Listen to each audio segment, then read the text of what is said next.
nós vamos ao nosso estudo bíblico que nós fazemos. Hoje eu quero convidar você a iniciar comigo uma jornada na segunda carta de Pedro. Nós já estudamos a primeira carta de Pedro, aonde Pedro encorajava os crentes dispersos da Ásia Menor em virtude da chegada de um grande sofrimento que eles estavam passando, e Pedro escreve, para encorajá-los na primeira carta. Já nessa segunda carta, Pedro ele está exortando os crentes em face a um grande ataque de falsos mestres. Pedro dedica a sua segunda carta a orientar, a exortar os crentes sobre os falsos mestres, os falsos profetas que atacam a igreja. Vamos para uma introdução hoje, apenas observando alguns detalhes iniciais. Primeiro deles, essa carta é assinada, não é? O remetente é mencionado no primeiro versículo, diz Simão Pedro. Simão Pedro, ele era natural de Betsaida, cidade que ficava às margens do Mar da Galileia, ele, irmão de André, que era um empresário na área de pesca, Ele deixou as redes para seguir Jesus, que o próprio Senhor fez dele pescador de homens, como diz a palavra. Pedro, ele tornou-se um líder do grupo apostólico, meio que um porta-voz. No Evangelho você vai vendo isso, sempre Pedro falando, em nome dos discípulos. Depois do Pentecostes, já relatado no livro de Atos, ele foi um grande líder da igreja de Jerusalém.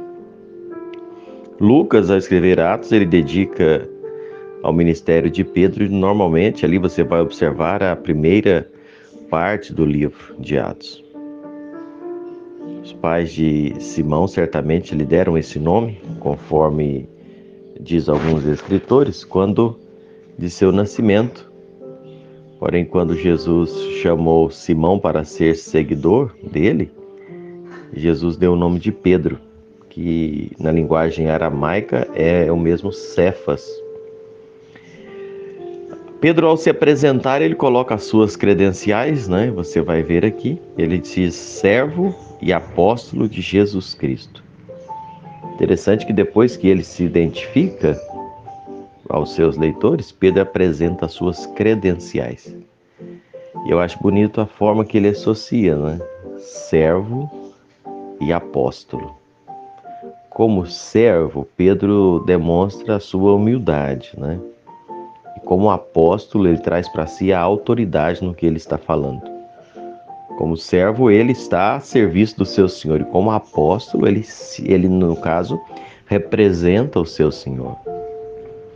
Apóstolo ressalta a solidariedade com Cristo e servo com aqueles que estarão lendo a carta. Então, algo parece tão superficial, mas tem uma profundidade na mensagem muito grande. Quando Pedro usa servo e apóstolo. Se a gente seguir nessa mesma linha de pensamento, Pedro usa essa combinação para indicar que, como servo, ele está no mesmo nível de qualquer outro servo de Jesus Cristo. Mas como apóstolo, ele recebe a plena autoridade de Cristo. Na sua pregação, nos escritos, Pedro transmite não apenas a sua própria mensagem, mas também a mensagem do Senhor. Se a gente for olhando com mais detalhe essa expressão, o significado servo, ele precisa ser entendido dentro de um contexto da escravidão do Império Romano que dominava naquela época. Havia mais de 60 milhões de escravos no Império. A palavra grega doulos, que é usada por Pedro aqui, ela traz essa ideia de escravo ou servo. Uma pessoa que foi comprada pelo seu senhor. O escravo existe para o seu senhor.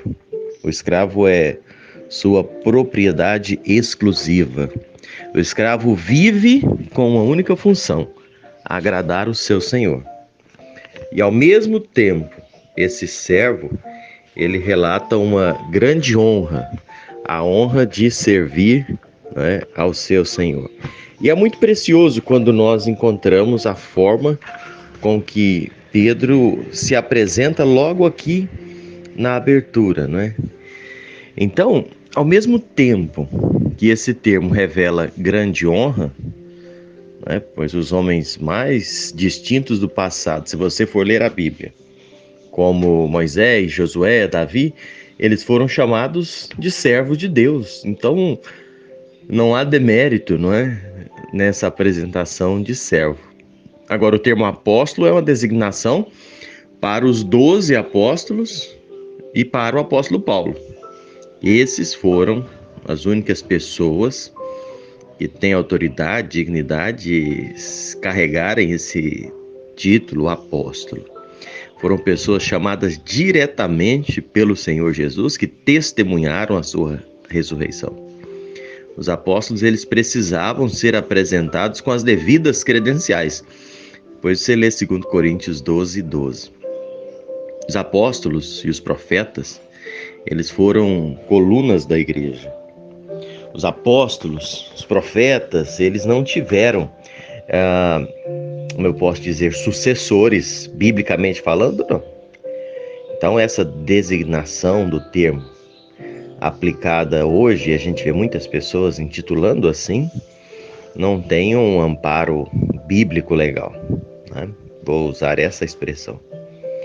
Para quem que Pedro escreveu essa carta, seguindo aqui, parte C do primeiro versículo, ele diz: aos que conosco obtiveram fé igualmente na preciosa, na justiça do nosso Deus e Salvador Jesus Cristo.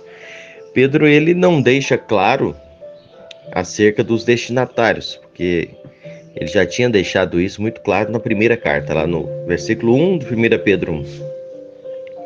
E também porque ele estava escrevendo essa segunda carta para aquele mesmo público, né? Lá no capítulo 3, no primeiro versículo, ele reforça esse fato.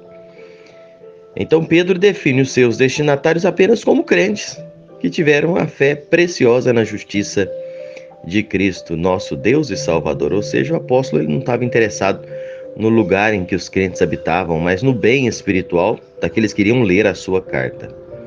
A fé, o bem comum entre os crentes e o apóstolo, não tem origem no homem, mas tem em Deus, é obtida e não conquistada, é uma dádiva de Deus.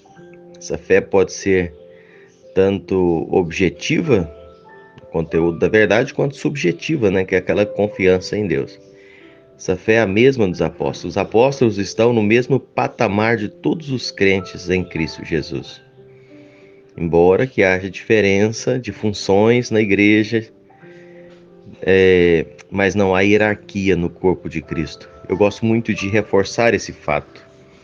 Lembrar que na igreja nós somos todos iguais, né? Nós somos todos servos, salvos pela mesma graça, né? Pode ter distinção de funções, mas todos os crentes do Senhor, no Senhor Jesus, estão no mesmo patamar.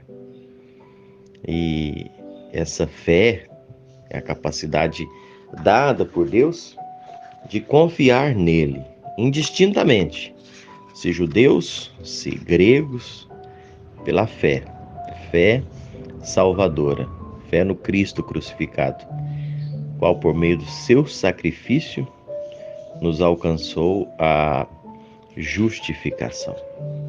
Então, quando cremos em Jesus como Salvador, a sua justiça, ela passa a ser a nossa justiça e nos tornamos justos diante de Deus. Pois você leia 2 Coríntios 5:21. O próprio apóstolo Pedro, ele reforça essa verdade na sua primeira carta, capítulo 3, versículo 18, quando ele diz: pois também Cristo morreu uma única vez pelos pecados, o justo pelos injustos, para conduzir-nos a Deus. Pedro ainda diz lá no capítulo 2, Cristo sofreu em vosso lugar, capítulo 2, versículo 21 de 1 Pedro, carregando ele mesmo em seu corpo sobre o madeiro os nossos pecados, para que nós, mortos para os pecados, vivamos para a justiça, por suas chagas fostes sarados. A morte de Cristo, ela foi substitutiva. Ele teve morte vicária e nós somos justificados, não pela nossa própria justiça, mas pela justiça de Cristo que foi imputada a nós. Cristo é a nossa justiça. É também o nosso Deus, o nosso Salvador. E os cristãos primitivos, eles estavam totalmente convictos, com muita certeza da divindade de Cristo. Existem várias referências e fundamentos disso. João 20:28, Romanos 9:5, Colossenses 2:9, Tito 2:13, Hebreus 1:8, enfim. Essa afirmativa de Pedro lança por terra todas aquelas seitas que negam tanto a divindade de Jesus Cristo, como também querem questionar a doutrina da Trindade. Deus é um só, mas subsiste em três pessoas distintas, de tal forma que o Pai não é o Filho, nem o Filho é o Pai. O Espírito Santo não é nem o Pai, nem o Filho. E muitas pessoas questionam o fato da Trindade.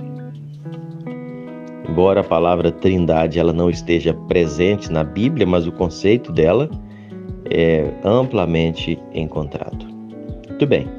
Então vamos parar no versículo 1, medita nisso aí, é só uma introdução, a gente vai avançando. Meu conselho para você hoje, leia toda a segunda carta de Pedro, 3 capítulos, vale a pena você ler. Deus te abençoe.